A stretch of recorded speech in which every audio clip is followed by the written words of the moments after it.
Level 1, Cadet. The recruiter's voice comes out of every screen you've ever stood in front of. You grew up on it.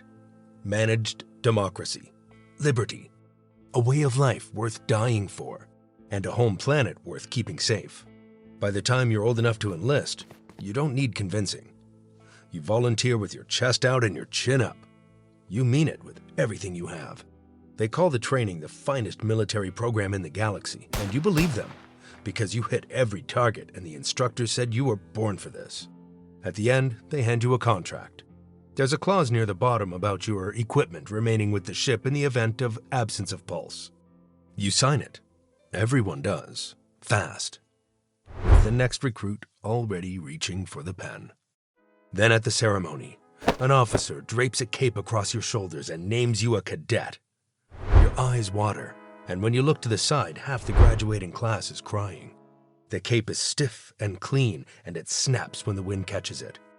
Right now, it's the most important thing you own. They freeze you for transport. When you wake, the frost is still melting off your gloves. You're aboard a warship with your name on the manifest. On the way to your post, you pass a long belt built into the hull. Rows of Helldivers asleep in the ice, waiting for a ship of their own. You wonder which of them wakes up next. Then they put you in the pod. The drop is a mix of heat and light, the ground rushing up. The landing, hard enough to rattle your teeth. You come out firing. It's a fuel depot on some far colony world. And the bugs come out of the ground. More of them than you thought could fit under it. And they keep coming. 40 minutes in, the Helldiver beside you goes down. Before you can shout, a fresh pod comes screaming out of orbit. And a new diver climbs out, rifle already up. The whole rotation takes less than a minute. You stand over one Helldiver while another walks past you. The only word you can think of is efficient. You're firing again before the shame catches up to you. 11 drops later, a notice appears in your record. Space Cadet. You read it twice, and write home to say you've been promoted. Level 2, Sergeant. You're good at this now. You know the weight of the rifle in the dark, the sound a bug makes before it breaks cover, the exact half second to dive when the sky lights up. The promotion to sergeant comes with a handshake from the democracy officer, the man from the Ministry of Truth who lives aboard your ship and keeps everyone's spirits where they should be. He tells you Super Earth is proud of you. You carry that sentence around for days. The war settles into a rhythm. Bugs on one front, the machines on the other. The automatons don't scream when you shoot at them, which somehow makes it worse.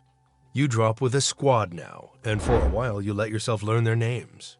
There's a woman who laughs at everything, and a kid younger than you were who talks about the farm he grew up on.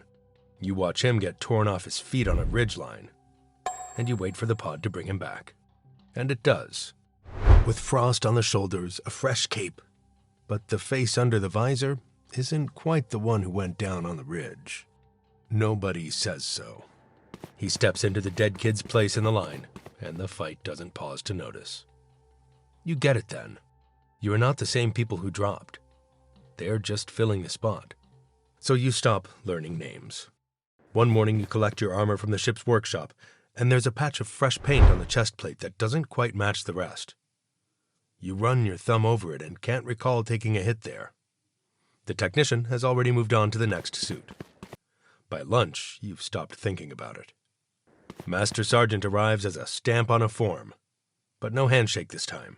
By then, you've come out of a pod more times than you can count. You stopped counting on purpose. It was easier once the number was just a number. Level 3, Chief. You can't sleep the night before a push, so you walk the ship. You end up at the belt, the long row of frozen Helldivers curving away into the dark of the hull. You stood in this exact spot your first week aboard. The suits are the same, but the faces aren't. You ask the democracy officer about it the next day. You think it through first, then ask casually, like you don't really care what he says. He smiles like you've asked a wonderful question. Reserves, he says, readiness. Every one of them a volunteer, every one of them an honor to carry. Then he claps you on the shoulder plate and calls you Chief. It's the warmest anyone has spoken to you in months. So you let it go. On a mission, you find a note in the dirt, half burned, A few lines in a hand that wasn't a soldier's. Something about a son who never came home, and a question about what he actually died for. You read it twice. Then you do what you're supposed to do with things that ask questions like that. You leave it in the mud, and you keep moving. They promote you to Space Chief Prime the same week, a title so long the terminal abbreviates it. There's a fresh set of armor waiting for you. You put it on. It fits. It always does. Level 4, Death Captain. They give you a title with death in the name. Now the recruits go quiet when you walk past them. They think it means you've done something they haven't, but it only means you've come back more times than they have. One night you try to remember the name you had before you enlisted. Your mother's face, the street you grew up on. It's still there, but it's getting harder to hear over everything they've put in your head since. And one of these times, you won't reach for it at all. A cadet asks you in the drop bay if it hurts, the dying. You tell her the truth. You don't remember dying. It's quick. The important part is what you're dying for. She nods once and pulls her helmet down. 40 minutes later, you watch a stranger climb out of her pod wearing the same cape. That night, you pull up your own service record, something you've never had a reason to do. Your enlistment date, your commendations, your drops listed by planet. And a column you've never seen before, a tidy little number, filed under a heading the ministry calls Times Reinforced. You look at it for a long time. It's more than one. A lot more. You close the terminal, and you never open that page again. Level 5, Marshal. There's a ceremony of sorts. Your number, the one they use instead of a name now, gets read over the ship's speakers alongside a list of the fallen, and you're named a Marshal for valor. The list of the fallen is no longer than last week's, and some of those names were you. An earlier you, a drop or two back. You've started to see how it works. The title climbs, and the day stays flat. You're a Marshal, and you still queue for the same pod and die the same 40 minutes into another fight for E710, the fuel Super Earth renders down from the enemy dead. You've stopped letting yourself think about how small a life that is to trade for it. The doubt doesn't even finish. It's easy now. The question starts. The words to shut it down are already there. And you barely notice you did it. Super Earth made you. Super Earth gave you a purpose worth more than the quiet little life you can barely remember wanting. You repeat it until it's true again. And mostly it holds. You're promoted to a Star Marshal a week later. You pull a fresh cape off the rack before the drop, clean and stiff. Exactly like the first one they ever gave you. Level 6, Admiral. They make you an Admiral, and you drop into a swamp. But there's no fleet. You half expected one, some ship with your name on it, and a chair to sit in. What you get is a mission on a moon that doesn't have a name, only a number, and gray water up to your chest. You hold your rifle over your head to keep it dry and keep walking. That's the day you make Admiral. Then the titles start coming faster than you can care about them. Skull Admiral, Fleet Admiral. Then one you have to read twice. Admirable Admiral. 2 words that mean the same thing, because they've run out of real ones to give you. Same voice every time, telling you you've earned it. You just note the new word and get back to it. You used to write letters home in your head on the way down. You've stopped. Last time you tried, it came out sounding like something off a recruitment screen, even the part about home. So you keep on walking. Level 7, Commander. You make Commander, then Galactic Commander, a title that spans a galaxy you've only ever seen as landing zones and body-strewn fields.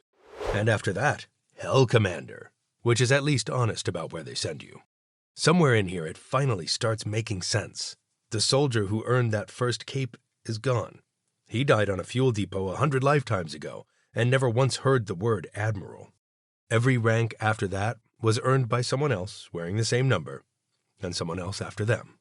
One dead soldier handing the title to the next, and no one remembers where it started. You know what the belt is now. You've known for a long time. It's one of those things you keep next to the number in your record, the page you close and never open. You woke up in that ice on your first day abroad. That's your earliest memory of this ship, frost melting off your gloves, and you've never once asked what happened between the graduation stage and that first dive, or whether the number in your record was already more than 0 the morning you opened your eyes. The only thing that's carried the whole way is the belief. Every body that held it wore out and got traded for the next one, but the belief never needed a body. They poured it into all of you before the first drop, the same words in the same order, and it outlived every death because it was never yours to begin with. It belonged to Super Earth, and Super Earth doesn't die. Instead of being horrified, you feel something closer to peace. If the belief is what lasts, then the belief is what you are, and it's never once wavered about why you're here. So you drop again, knowing somewhere in the next 40 minutes, you die. The way you always do. Level 8, General. The last titles come with stars on them. 5-star General, then 10-star General. For a soldier, there's nothing higher. You've climbed a ladder that was always going to end, and this is the top of it. You stand in the drop bay in the same cape they gave you on day 1, and the same pod that took the kid you used to be. 10 stars on a record no one will ever open. Tomorrow you'll fall into the dirt like the lowest name on the roster. The dirt was never impressed by the titles. It only ever wanted bodies. And you were always happy to be one. A recruit salutes you on your way to the pod. He's wearing a fresh cape, stiff and clean. Eyes bright with the exact belief you started with. He hasn't taken his first drop. Everything they're going to take from him, he still has. You salute him back and tell him there's no finer thing a person can do with a life than spend it this way. And you believe it completely. The same as you did on day 1. Level 9, Private. Then the orders change. And for the first time, the direction is down. After the stars, the admirals, the generals, every title they had, the last honor Super Earth has left to give you is your old rank back. They make you a private again. The same word they pinned on you the week you first believed. And they return you to the front to do the only thing you were ever really for. There's a broadcast covering it. The anchor calls it the proudest tradition of the Helldivers, the great ones going back down. And somewhere on your home planet, your mother is watching that broadcast with her hand over her mouth, telling her neighbors that's her child on the screen. She's kept every letter you ever sent. She doesn't know that the handwriting changed twice over the years, or that the ministry offers a transcription service for soldiers too busy fighting to write. It reads exactly like you. And you're proud. The real kind, warm and in your chest. The same feeling you had at the kitchen table when you were young and a soldier on a screen asked if you had what it takes. Every doubt you pushed down, the number you refused to read, the note you left in the mud, all of it goes quiet in front of that letter.